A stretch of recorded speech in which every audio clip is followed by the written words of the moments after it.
Hi friends, welcome to my channel. என்னோடய channel பிடிச்சிருந்தா like பண்ணி, ஷேர் பண்ணி, சப்ஸ்கிரைப் பண்ணுங்கள்.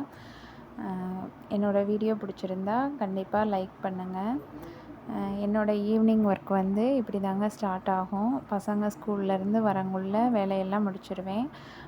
ஈவினிங் ஒர்க் வந்து பசங்க வந்ததுக்கப்புறம் இந்த மாதிரி டீ போட்டு குடிச்சிட்டு, ஆளுக்கு ஒரு டம்ளர் டீ குடிச்சிட்டு, அதுக்கப்புறம் தாங்க ஈவினிங் டிஃபன் பண்ணுறதுக்கே ஸ்டார்ட் பண்ணுவேன்.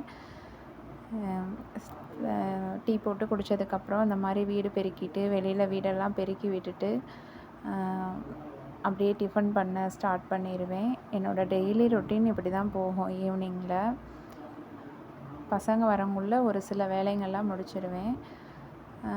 வந்ததுக்கப்புறம் டிஃபன் பண்ண ஆரம்பிச்சிருவேன் டீ போட்டு குடிச்சிட்டு. இது வந்து பாம் ஆயிலு, ரேஷனில் வாங்குகிற பாம் ஆயிலு. இந்த எண்ணெயை வந்து நம்ம அப்படியே யூஸ் பண்ணாமல் இந்த மாதிரி ஒரு ஸ்டவ்வை ஆன் பண்ணிவிட்டு, அதில் கடாய் வச்சு இந்த எண்ணெயை ஃபுல்லாக அந்த கடாயில் ஊற்றி அடுப்பை ஆன் பண்ணி விட்டு நல்லா அந்த எண்ணெயை வந்து காய்ச்சிடணும். எண்ணெயை வந்து நல்லா காய்ச்சிடணும். இந்த மாதிரி நல்லா ஃபுல்லாக புழிஞ்சு விட்டுட்ருக்கேன் பாருங்கள்.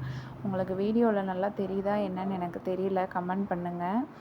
வீடியோ நல்லா தெளிவாக தெரியுதா என்னன்னு கமெண்ட் பண்ணுங்கள். இந்த எண்ணெய் வந்து காஞ்சிட்ருக்கும்போதே நம்ம பூண்டு வந்து ஒரு 6-7 பல் பூண்டு, 10 பல் வரைக்கும் சேர்க்கலாம். 6-7 பல் பூண்டு வந்து நான் எடுத்திருக்கேன். இந்த மாதிரி எண்ணெய் காஞ்சிருச்சா அப்படின்னு பார்த்துட்டு, இதில் நம்ம இருக்கிற பூண்டு எல்லாத்தையுமே போட்டுறணும். அது நல்லா அப்பளம் பொரிகிற மாதிரி நல்லா அதில் ஃப்ரை ஆயிடணும். அந்த பூண்டு வந்து நல்லா ஃப்ரை ஆக ஆக அந்த எண்ணெயில் இருக்கிற நெறியெல்லாம் எடுத்துரும்னு சொல்லுவாங்க. இது வந்து எங்கள் மாமியார் எனக்கு சொல்லி கொடுத்தது. எண்ணெயை அப்படியே யூஸ் பண்ணாமல் இந்த மாதிரி அந்த எண்ணெயில் இருக்கிற நெறி எடுத்துடணும் அப்படின்னு சொல்லுவாங்க. இப்போ இந்த எண்ணெய் கொதிக்கும்போது கூட பாருங்கள், இந்த பூண்டு எல்லாமே தனித்தனியாக கொதிக்காமல் எல்லாம் உருண்டு வந்து கொதிக்குது பார்த்திங்களா? அந்த மாதிரி நல்லா உருண்டு வந்து கொதித்ததுக்கப்புறம் அதுவே அந்த பபுள்ஸ்லாம் அடங்கிரும். பபுள்ஸ் அடங்கினதுக்கப்புறம் அந்த பூண்டு எல்லாமே தனித்தனியாக பிரிஞ்சு இந்த மாதிரி மிதக்க ஆரம்பிச்சிரும். இந்த ஸ்டேஜில் வந்து நம்ம அதிலேயே ஃப்ரையான பூண்டை வந்து வெளியில் வடித்து எடுத்துடணும். ஒரு அரிகரண்டி வச்சு வெளியில் எடுத்துருங்க. இந்த எண்ணெயை வந்து இந்த மாதிரி நீங்கள் காய்ச்சி இதில் இருக்கிற இந்த நெறி எடுக்கணும்னு சொல்லுவாங்க. இதை வந்து எடுத்துருங்க. எடுத்ததுக்கப்புறம் யூஸ் பண்ணிக்கலாம். இதை நீங்கள் ஃபில்ட்ரு பண்ணி வைக்கிறதுனாலும் வச்சுக்கலாம், அப்படியே யூஸ் பண்ணுறதுனாலும் யூஸ் பண்ணிக்கலாம். இது நான் இன்னொரு நாளைக்கு நல்லா தெளிவான வீடியோவாக போடுறேன். இப்போ டிஃபனுக்கு வந்து நான் இந்த மாதிரி சப்பாத்தி பிசைஞ்சு வச்சுருக்கேன். நல்லா ஊறிடுச்சு.